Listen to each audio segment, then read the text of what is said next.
En octobre 2026, je passe le BNSSA. C'est le brevet national de sécurité et de sauvetage aquatique. Pour obtenir ce diplôme, je dois par exemple nager 100 mètres en 2 minutes 40, mais dans ces 100 mètres, j'ai des immersions complètes et du remorquage de mannequin. Hier, j'ai tenté une immersion et j'ai tenu 5 mètres. Du coup, il m'en reste 9 à tenir sous l'eau. Ça fait 8 ans que je n'ai pas nagé régulièrement. Je m'appelle Anaïs, je suis coach sportif, ex-gendarme, 6 ans de service, reconverti en juin 2026. Sur cette chaîne, je parle de performance féminine, d'entraînement et d'écoute du corps. Bienvenue dans le premier épisode de cette série, dans le genre que je suis sûre de réussir. Le but est de voir exactement où je pars et où je vais arriver. Alors pourquoi le BNSSA ? J'ai pas de coup de cœur pour la natation, je suis pas très bonne, j'aime bien aller dans l'eau, je n'ai jamais eu peur de l'eau, mais nager, j'ai jamais été forte. En stats, j'arrivais à peine à la moyenne en forçant à 3 séances de natation par semaine. Ce qui m'a attiré vers ce diplôme, c'est son utilité. Le nombre de noyades en France n'a fait qu'exploser ces dernières années. Savoir nager et savoir sauver quelqu'un, c'est ce que j'aimerais savoir faire. Sachant que j'ai déjà le niveau en secourisme, parce que je suis déjà monitrice de secourisme. Donc du coup, il me manque la partie natation maintenant. Et concrètement, dans la transition que je suis en train de vivre, donc quitter la gendarmerie, essayer de me lancer dans le coaching sportif, à mi-temps du coup, en travaillant à côté pour avoir une ressource financière. Le BNSSA me permet d'avoir un métier, parce que beaucoup de piscines en recherche, et le but après, c'est d'être maître nageur sauveteur. Donc de pouvoir donner des cours de natation. Donc ce n'est pas le défi pour le défi, c'est une décision stratégique qui est réfléchie et qui a une échéance en octobre 2020. Ce que je dois réussir, avant de parler de là où j'en suis aujourd'hui, il faut savoir qu'est-ce que je dois faire pour réussir ce diplôme justement. Alors la première épreuve est le 100 mètres sauvetage. Il doit être réalisé en moins de 2 minutes 40.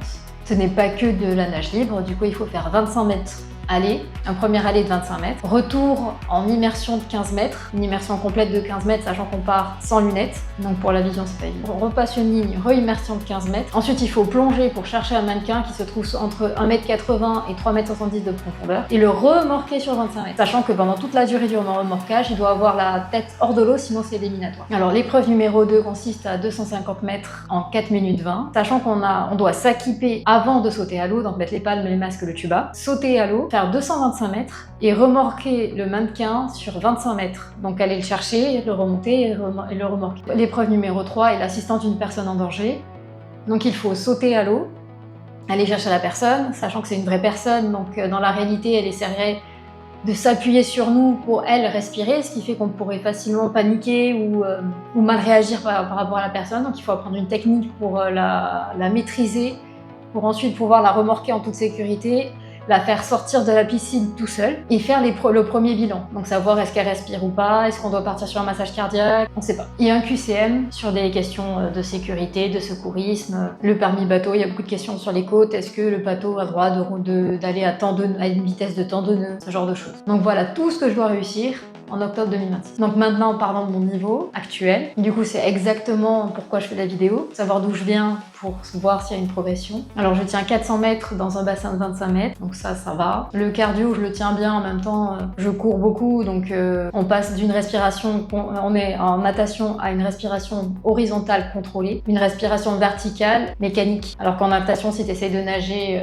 en respirant normalement, ça va pas bien se passer. Alors du coup, ce que je dois améliorer, c'est ma technique de crawl qui est pas efficace, pas très efficace. Je lève trop la tête pour respirer, ce qui fait que mon corps mécaniquement il bascule un peu vers l'arrière, donc j'ai de la résistance. J'ai tenté les immersions hier.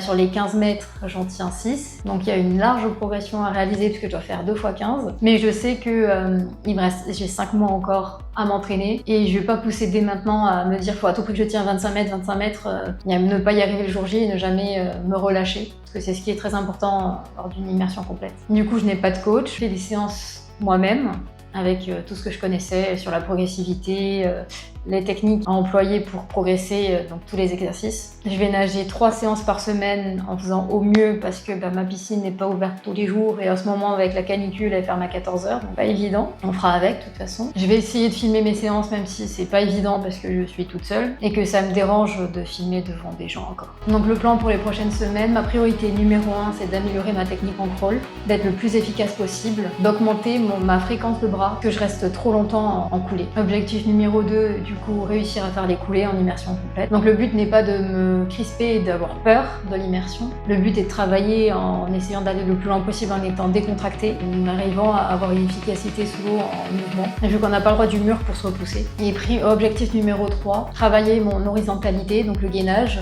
Le but c'est d'être le plus horizontal possible pour éviter de laisser traîner les pieds et du coup d'avoir une résistance tout le long. Du coup le but de cette série c'est de voir si l'entraînement structuré peut suffire à m'améliorer avec 3 séances par semaine, ce qui est quand même conséquent. Je nage quand même 1,5 km par séance en moyenne pour le début. Je vais augmenter l'intensité petit à petit au bout d'un mois. Le but n'est pas d'abandonner parce que j'en ai marre, ni de me blesser, ça serait le pire. Donc prochain épisode dans 3 semaines pour voir où j'en serai. Est-ce que j'aurais réussi à progresser ou pas? Est-ce que mes entraînements servent à quelque chose? Si toi aussi tu prépares quelque chose qui te fait peur, un diplôme, une échéance sportive, une reprise sportive, un défi, après une longue pause, dis-moi en commentaire ce que c'est. Je serais curieuse de savoir ce que vous préparez vous aussi. Et si tu veux suivre cette série semaine après semaine, n'hésite pas à t'abonner et à liker cette vidéo. À très vite pour l'épisode 2.